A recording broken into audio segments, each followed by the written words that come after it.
산소가 인체 곳곳 세포에 잘 배달이 되려면 이 적혈구도 충분해야 하지만 이 혈장액도 충분해서 막힘없이 잘 흘러 그 세포 속으로 들어갈 수가 있어야 됩니다. 안녕하셨어요. 지혜로운 정약사입니다.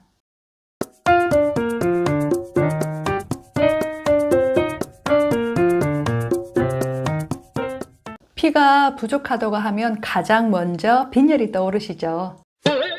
그런데 병원에서 검사상으로는 빈혈 수치는 정상인데 내 몸은 빈혈일 때와 똑같은 증상을 나타내는 경우가 있어요. 우리가 병원에서 빈혈을 검사하는 것은 혈액 속에 있는 적혈구와 그리고 헤모글로빈에 대한 수치만 검사를 하는 것이고요. 내 몸에 흐르고 있는 전체적인 혈액량을 측정하는 것은 아닙니다. 이렇게 내 몸에 있는 전체적인 혈액량이 부족한 상태를 혈허 또는 혈부족이라고 하는데요. 우리가 이 피의 양을 다 빼서 재볼 수는 없기 때문에 내 몸에서 나타나는 증상을 가지고 짐작을 해서 혈부족을 알 수가 있는 겁니다. 혈부족은 빈혈을 포함해서 좀 더 넓은 개념으로 볼 수가 있는 거죠. 혈액은 혈구가 45% 그리고 나머지 55%가 혈장으로 되어 있는데요. 이 혈구는 잘 알고 있듯이 적혈구나 백혈구, 혈소판으로 되어 있고요. 그리고 이 혈장에는 물과 그리고 미네랄, 아미노산, 포도당, 소금 등이 같이 이루어져 있습니다. 이 혈장의 90% 이상이 물로 되어 있어요. 혈액은 적혈구를 비롯한 이 혈구들과 각종 영양 성분들이 물 위에 둥둥 떠 있는 형태라고 볼 수가 있습니다. 혈액의 가장 중요한 역할은 세포에 산소와 영양을 공급을 하는 것인데요. 그 중에서 이 적혈구의 헤모글로빈은 산소를 세포로 운반해주는 택배 차량 역할을 하는 겁니다. 택배가 전국의 집집마다 잘 배달이 되려면 택배 차량도 충분히 많아야 하지만 길도 뻥 뚫려 있어야 되잖아요. 우리 혈액도 마찬가지예요.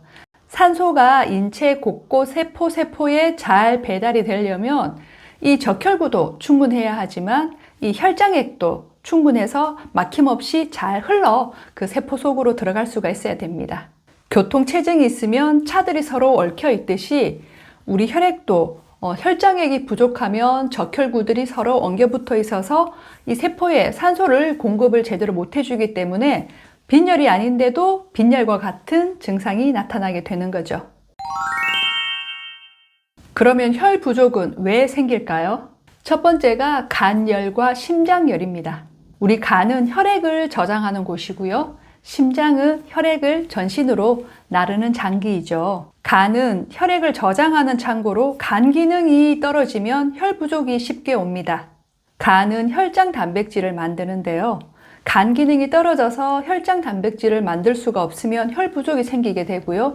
또 반대로 혈 부족이 있으면 간이 쉽게 열을 받아서 간 기능이 떨어지면서 혈장 단백질도 만들 수 없고 혈액을 저장할 수가 없기 때문에 또 혈 부족이 오게 되는 겁니다. 간은 일정한 양의 혈액을 저장하고 있습니다. 그래서 그 혈액이 좀 평소보다 더 필요할 때, 예를 들어서 시험 기간에 집중을 해서 공부를 해야 된다거나 운동을 과하게 하는 경우, 그리고 과로를 하거나 잠을 많이 못 자는 경우, 신경을 많이 써야 하는 경우처럼 이렇게 산소 소비량이 많아질 때 그 저장하고 있던 혈액을 사용하게 되는데요. 만약에 혈액이 부족한 경우 이 저장혈이 부족하기 때문에 이때 그 필요한 만큼 산소를 공급을 하지 못하기 때문에 우리가 많이 피곤해하거나 그리고 여러 불편한 증상을 겪게 되는 겁니다.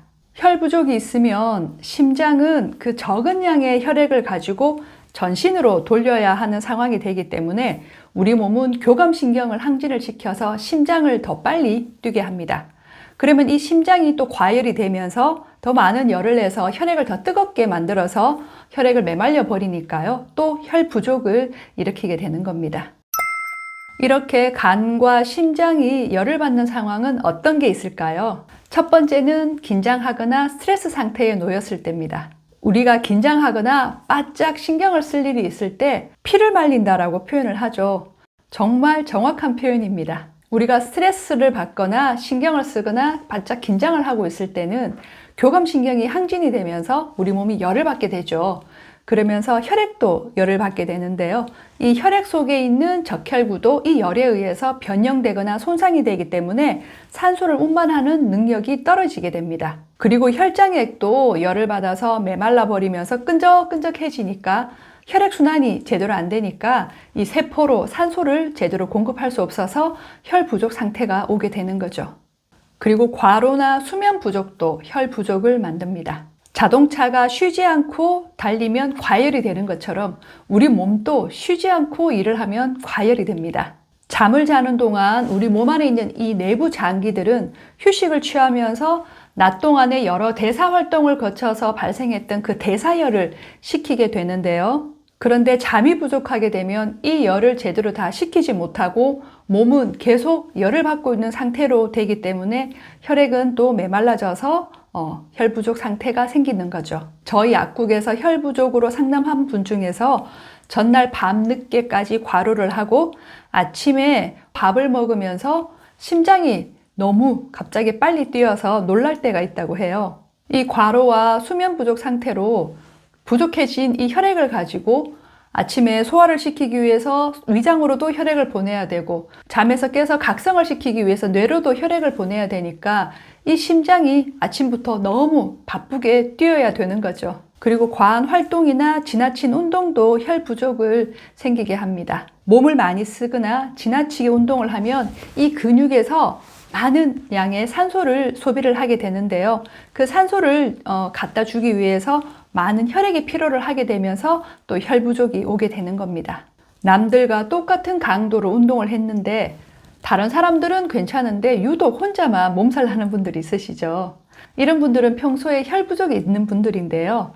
근육으로 산소를 제대로 공급을 못하니까 젖산이 축적이 되면서 근육통이 생기는 거죠. 혈 부족을 일으키는 두 번째 원인은 수분 부족입니다. 혈액의 55%를 이루는 그 혈장액의 90%가 바로 또 물입니다. 당연히 수분 섭취가 부족하면 이 혈장액이 부족해지면서 혈 부족이 생길 수밖에 없겠죠. 요즘은 물 대신에 커피나 카페인 음료를 굉장히 많이 드시잖아요. 현대인들의 이런 만성 탈수, 혈 부족의 가장 큰 원인 중에 하나가 바로 이 카페인의 섭취입니다. 카페인의 이뇨작용으로 가뜩이나 부족한 이 수분을 몸 밖으로 배설을 시키면서 혈 부족을 더 일으키게 하는 거죠. 세 번째는 아미노산과 미네랄의 부족입니다. 다이어트를 하거나 채식을 하시는 분들에게서 혈 부족이 많이 나타나는데요. 혈장의 구성 성분인 이 아미노산과 미네랄은 삼투압에 의해서 이 물을 잡고 있기 때문에 혈액의 양을 지켜주는 역할을 해요. 그래서 이 혈액 안에 미네랄이나 아미노산의 농도가 낮으면 그 물이 혈관 밖으로 빠져나가면서 혈액의 볼륨이 줄어들어서 혈 부족이 생기는 겁니다. 예로 심한 간경화일 때 이렇게 배에 복수가 차는 것도 혈액 속에 있는 단백질인 그 아미노산이 빠져나가면서 그 혈액에 있던 물도 함께 빠져나가서 부종을 일으키게 되는 거죠. 오늘은 혈 부족이 생기는 원인에 대해서 말씀을 드렸고요. 다음 시간에는 혈 부족에 의해서 나타나는 증상들, 생각보다 의외의 증상들이 혈 부족과 관련되어 있는 경우가 굉장히 많거든요. 그것에 대한 내용을 정리해서 돌아오도록 하겠습니다.